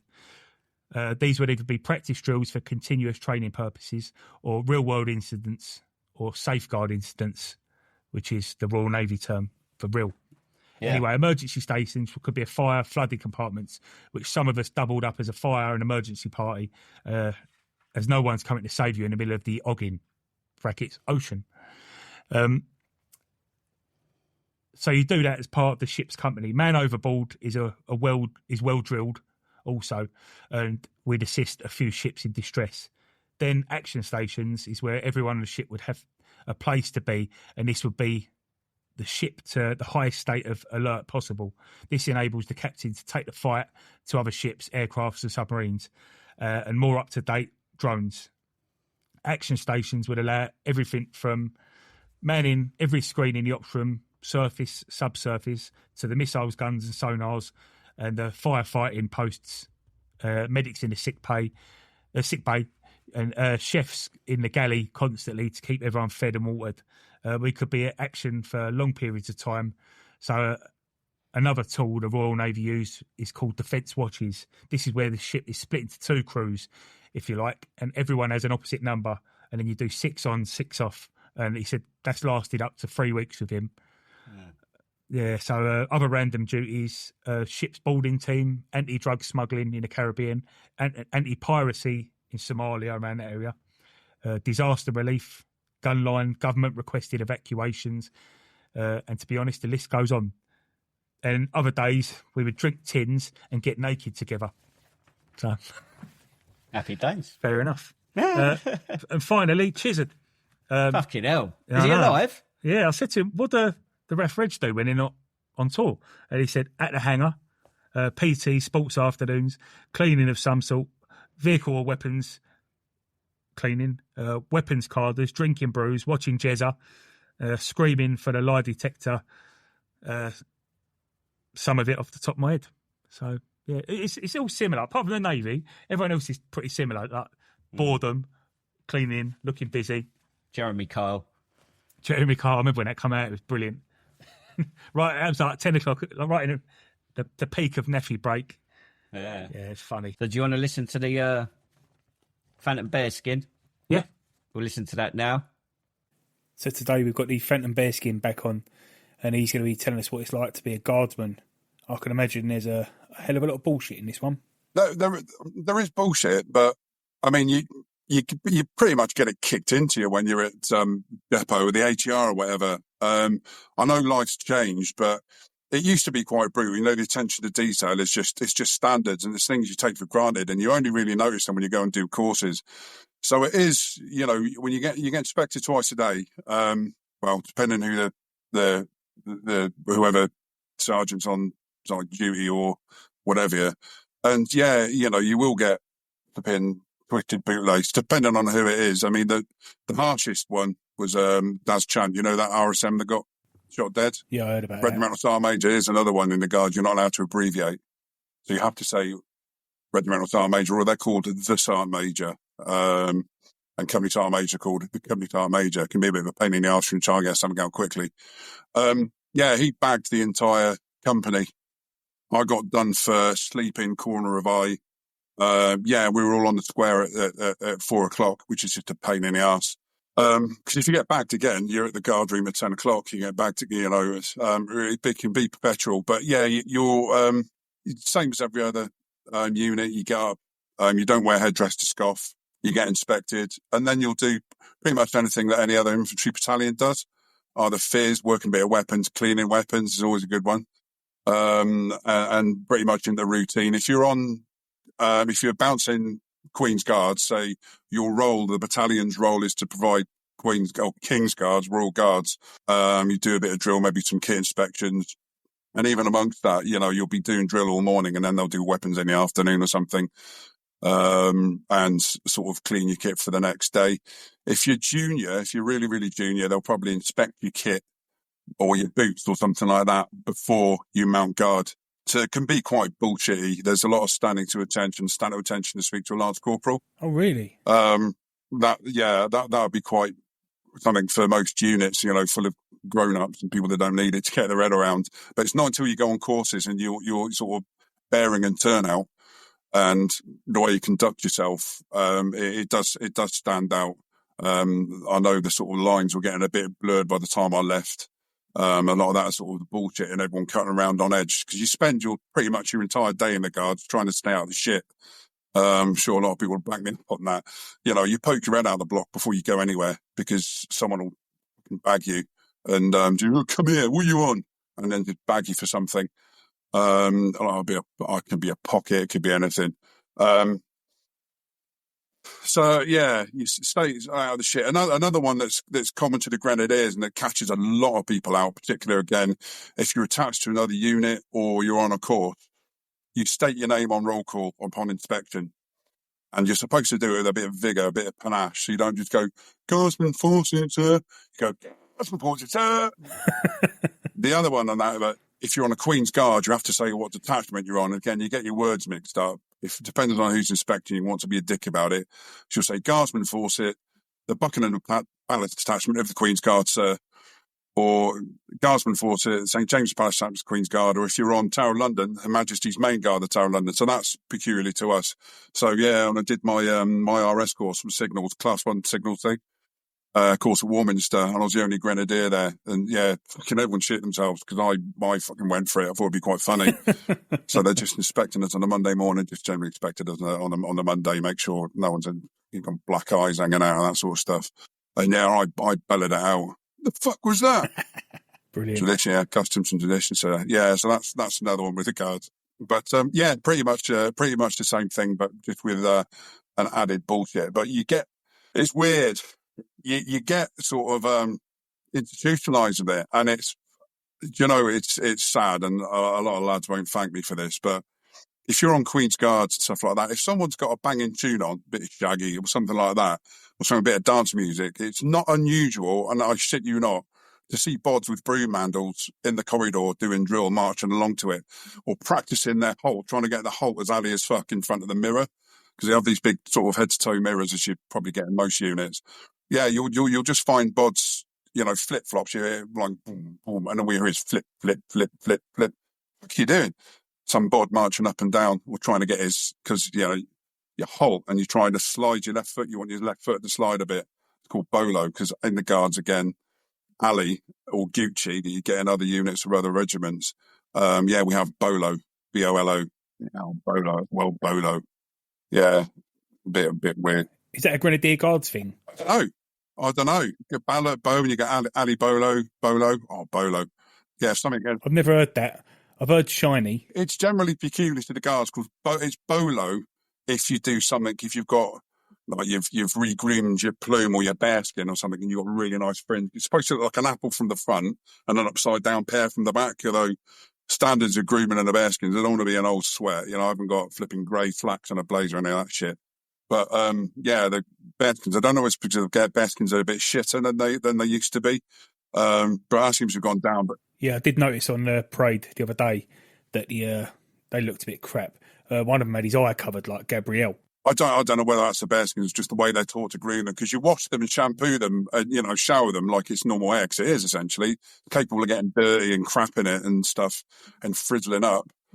But yeah, if something's really, really, really cool, say, going again, cabbagery coming out, the white buff belt is actually really thick buff leather hide, and you whiten it with trainer whitener and stuff. And if you're a proper cabbage, if you want to get a credit, if they pick you up for something really particularly good, and then they'll give you a credit, and that's a sort of a nice tick against your name. You get 3 credits and you get the next guard off. So it pays to be a winner type thing. But some bods would pinhole the stitch in, because you can get it caked, but a good buff's supposed to be a rough buff. But get a pin and go every bit of stitching, and you can see that definition. Someone sees that, well, that's a bit bolo, mate. Well, yeah, but let's look at the fringe on a bearskin. Oh, fucking bolo. So yeah, it's not the sort of thing where you'd see a Ferrari going down like a fucking bolo car. It's all good. It's a particular cabbagery thing with the Guards, if that's a particular bolo halt. It's a bit tragic, really. So when would you do the treatment of the colour? You'll generally do it on a posting. So depending on where you're posted, if you're posted in London, naturally, you're going to do 2 years of ceremonial, but that is interspersed with green kit. So you stay sort of current with your infantry skills. So like I say, you could end up dismounting a Queen's Guard, and depending on how harsh they are, in the afternoon, go and get the Jimpies out or something like that. So you'll do, generally, is that you'll move as a battalion, so it's not like units or single postings, and you'll do 2 years. So Windsor, that's public duties, Welly Barracks in London, and we did them in Purbright. There's barracks in Purbright. We were mounting guards from there, although we were infantry role, we were green kit, so we were in 12 mech. Any vehicles? In Saxons, and Recce platoon were in the Sabres.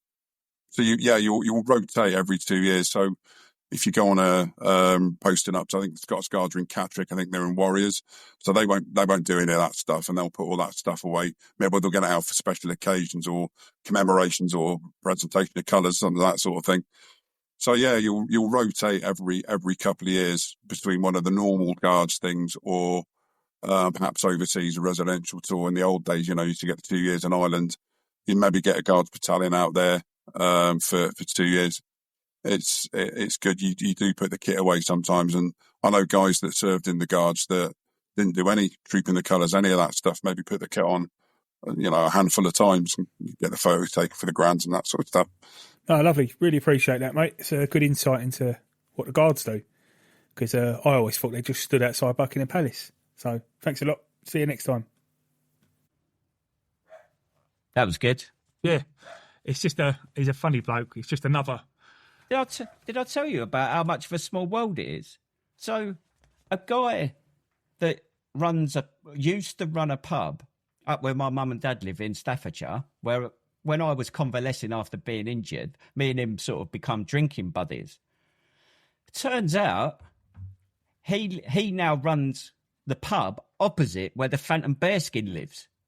It's in the West Country as well, isn't it? Well, it's not quite. So it's near Bryce Norton. Oh, right. Cricklade. And also, I don't know, the Charlie Brooks, who was that TV show I was on ages ago, Charlie Brooks was on it. So that's where Charlie Brooks lives as well. It's like, what the fuck? Mad.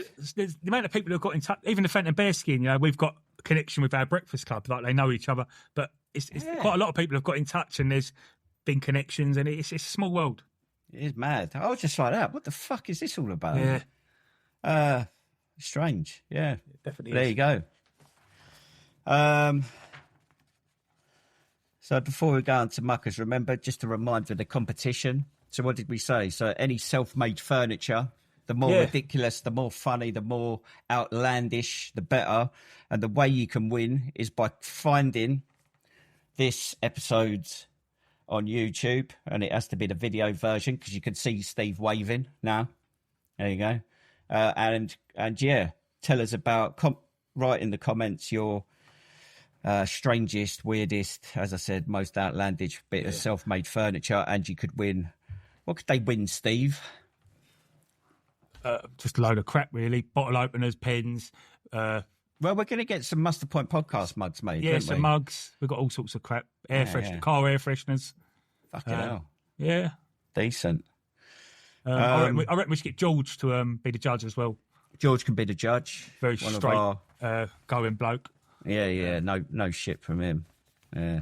Boring bastard, isn't he? Oh, he is, yeah. And he's bald. I hate bald people. Yeah. Fucking tossers.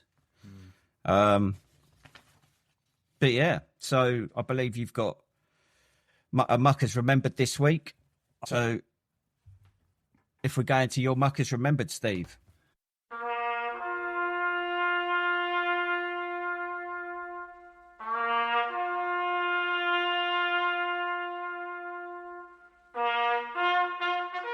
First friend I'd like to remember is Lance Corporal Timothy Darren Flowers. We knew him as Daz.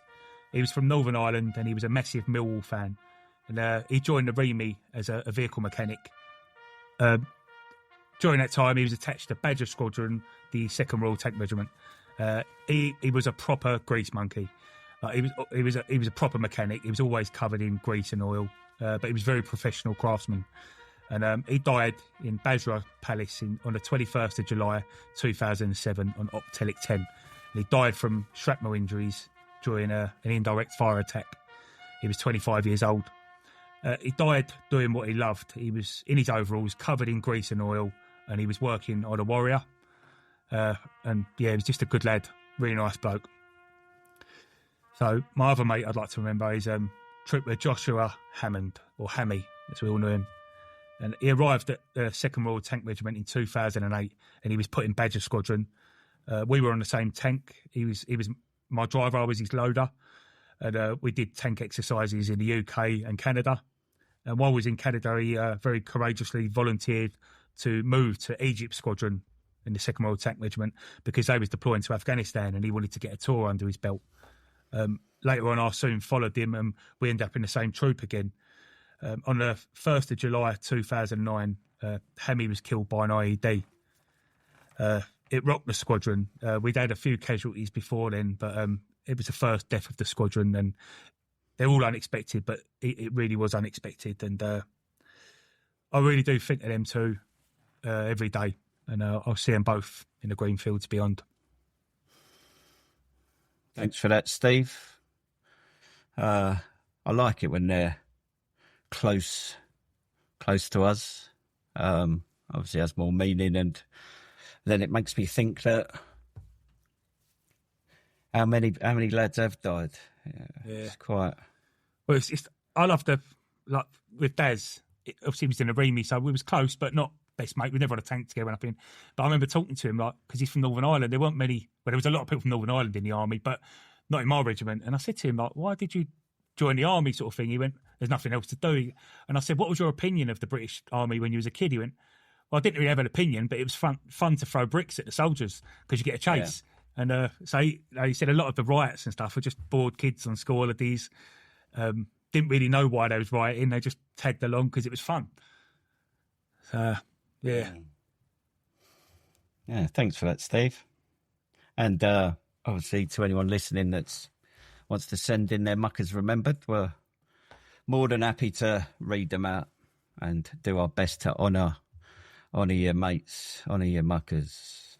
It's hard for a lot of people, I know that. So just send in the details.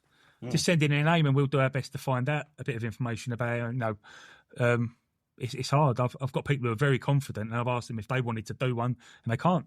Yeah. So there's no shame in that, though. No, definitely, 100%. Yeah. So, we're going on. I mentioned at the beginning of the show a bit of suicide awareness. So, obviously, it was Alex. Is it Kearney? So he's the guy that was the sergeant that was based at Tidworth that went missing. There was a big manhunt, and sadly, his body was found. I'm guessing it was suicide. It's gone off the news a bit. I think they said it wasn't suspicious, didn't it? The circumstances. So yeah, I don't know if it's because he's a British soldier. Maybe they're keeping it quiet. I don't know. Yeah, but I thought it was quite a good idea because, as we said before, we like to keep some things serious. And I thought, so through my role at CGL, we got given some suicide awareness training, which I thought so.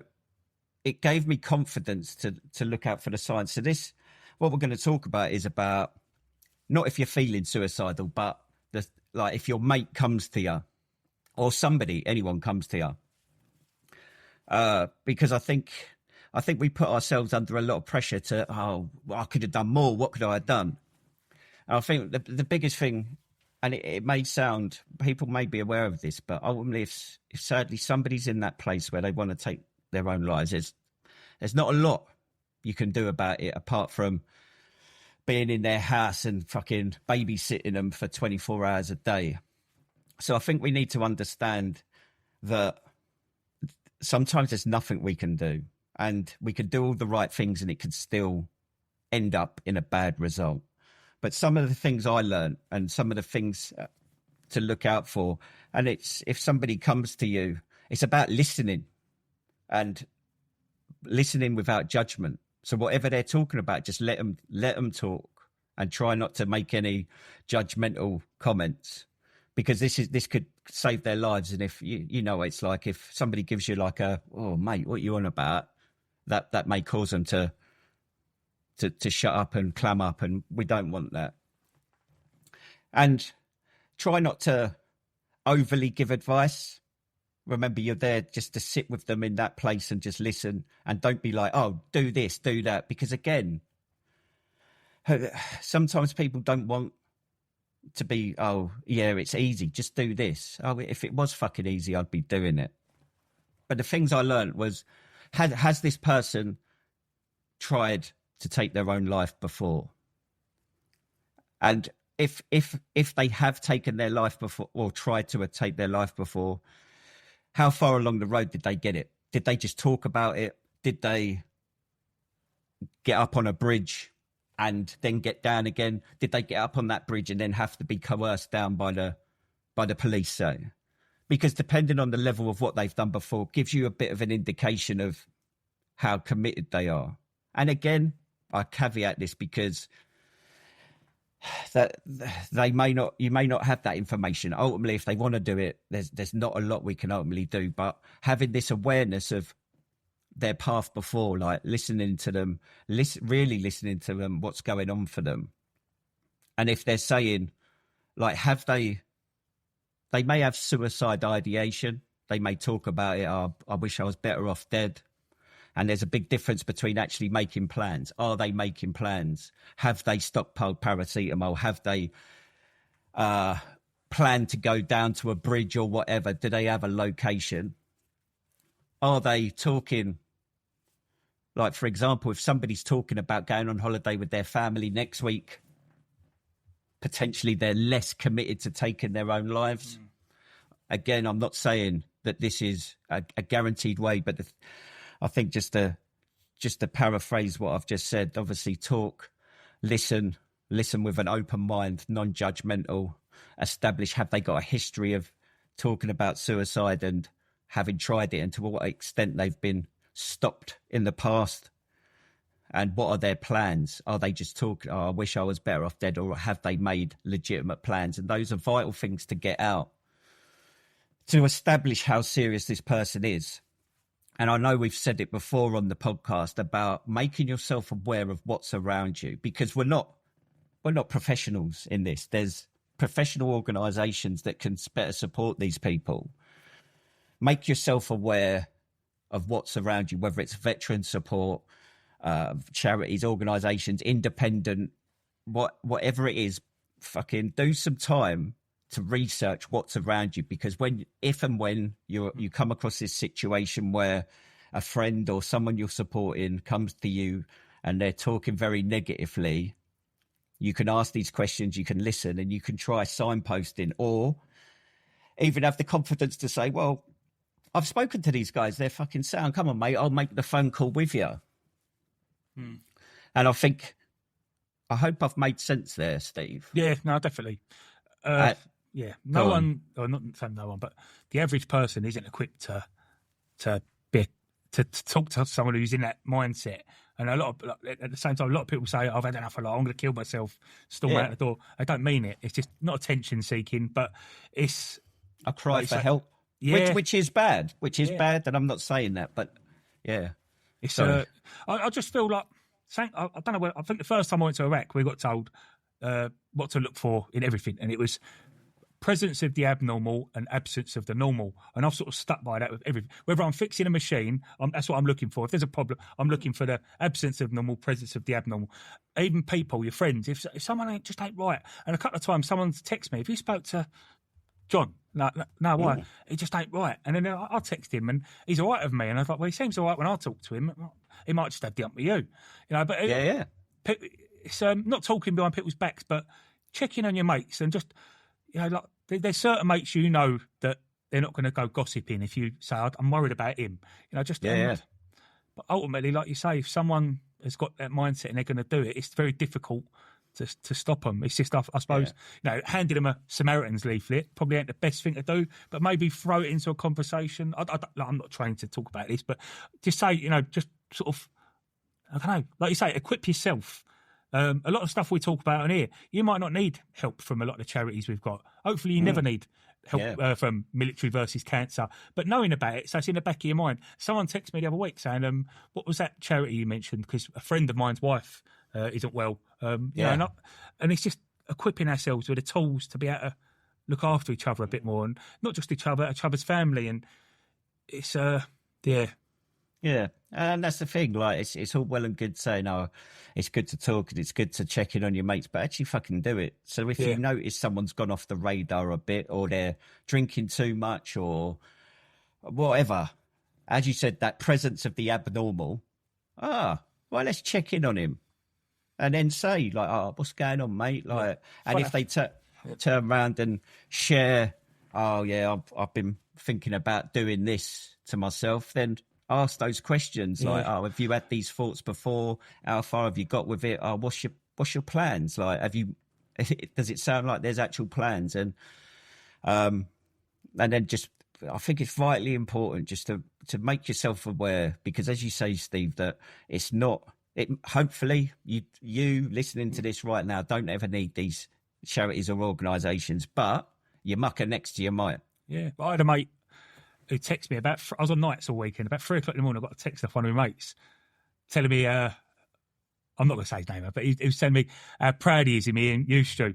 Yeah. For what we're doing. He goes, I can't believe fuckwit like me has been able to get, do something like this. And I said, like, what are you doing up at this time? He went, speak honestly. He goes, every year I have a bit of a wobble and I'll just fucking get fucking paralytic off my tits on my own at home. Get it out of my system. And I said, look, mate, if you need help, I can point you in the right direction. I said, there's people I spoke to help me. And he said, I don't think I need that. He goes, I do this once a year. And I said, look, as long as you're all right, I said, I'm here. I think talking is the bit. And I was the worst one for telling people to man up. And I'm ashamed that I was that way inclined, if you like. But that was how I was. If you don't know any better, then you don't. You don't know. I've had people come up to me before. One of my mates, and one of my good mates, he told me his uncle molested him when he was a child. I fucking laughed at his face. I was just like, I don't know what to do with that, mate. I'm sorry. And I took the piss out of him for ages. But he laughed about it as well. I hope he see the funny side. But I was not. I was a fucking machine. I had no emotion. Yeah. It's hard when people open up to you. But now I'm a bit more well equipped to do, because I've admitted to myself that I needed help. I had no emotion. I never cried or anything. And all of a sudden, the floodgates open. I cried the other day at something on the telly, something silly on the telly. I cried at a parrot show on holiday a couple of years ago. There was a parrot, and it was like it was kept in a cage. It couldn't fly, and this parrot place, taught them how to fly, and I started crying. I was so happy for this parrot. Whereas before, I'd have quite happily watched it die, you know. It's amazing, but yeah, talking does help. It might it does. might make not in the short term, but long term, it definitely does. Talking helps, and being that person that can listen, and furnishing yourself with what's in your local area, and if you do ask these questions and listen to your mate next to you, and you think, fuck me, he's got a plan, he's come close before, like, you need to be ringing 999 or something in your local area. And there will be mental health crisis services in your local area, and don't be fucking afraid to do it. Like, I know I've run 999 in my life, and it's a bit like, do you think it's worthwhile? Do you think it's warranted? And in this situation, I guarantee the emergency services would be, rather it be meaningful but not needed, rather than put someone off calling them and then the worst happens. Yeah, like Samaritans, for instance. If you've got a friend, call them, ask them for advice. I'm sure they can give you advice. Ring one of the big military charities, ask their advice. Well, I'd say there are a lot of helpline numbers out there, and I think the only one I'm comfortable giving out is the Samaritans, because I feel comfortable doing it, and they can be called on 116 123 24 hours a day, 7 days a week. So if any of that has affected you, give them a shout. And I'd certainly be happy to ring them if I was worried about a friend to seek further advice. I don't really know why there are that many helplines when you've got such a great organisation already. I think everything should be focused in. If you want to set up a helpline, why not just speak to the Samaritan, do a bit of training and become a Samaritan's exactly. listener, whatever they're called. Yeah. But, it just confuses things otherwise. Even the Samaritans, we mentioned it before about they had a veterans, Samaritans veterans, and it wasn't ideal. I don't know why they bothered doing that. Obviously they're trying, but just leave it with what you got. Back to basics, it works. Yeah, exactly. So that's Samaritans 116 123. If you need support. Yeah. But that's that. Just look after each other, I guess. That's all we can do. So, wrapping up. I've got to lighten it up, though. Go on. Have you ever worked with a Welsh regiment?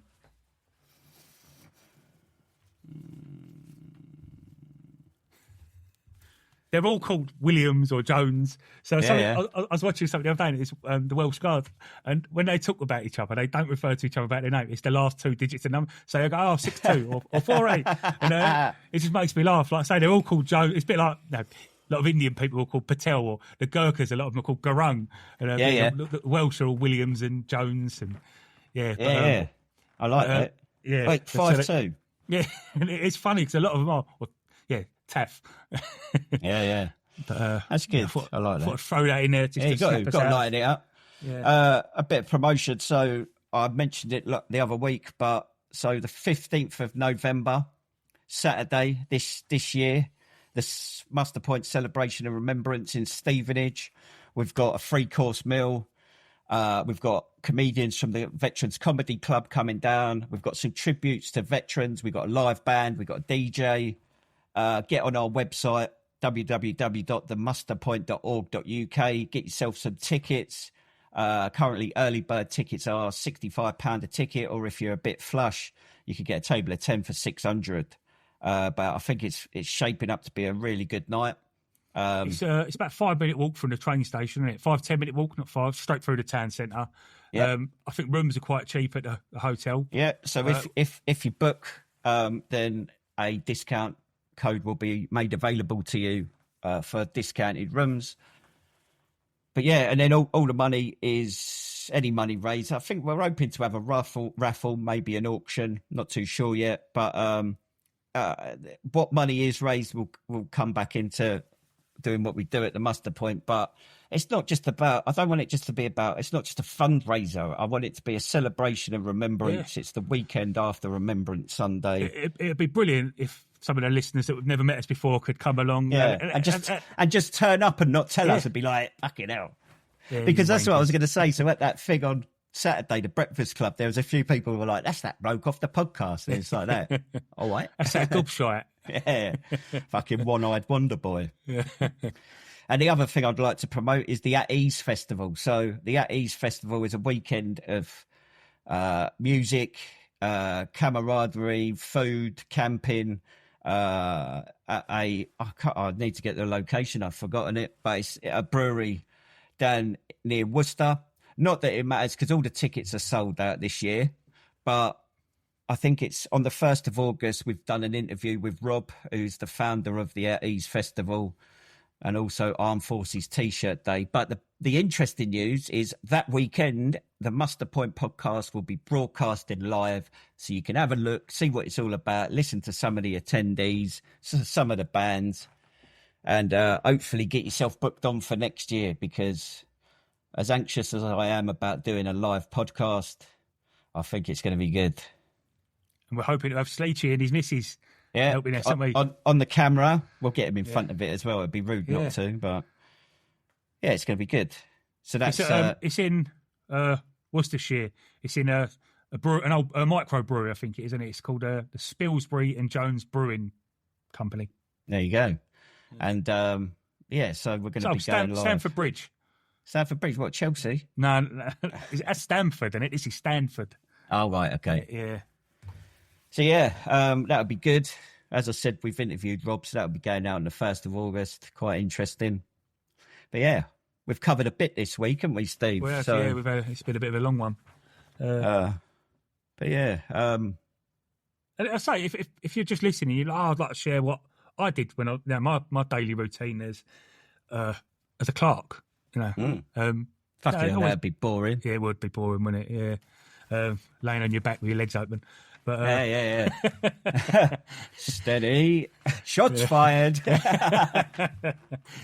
Just always send it in. Send anything in. And, as I said, comment. Like and subscribe. Comment. Subscribe. All that jazz.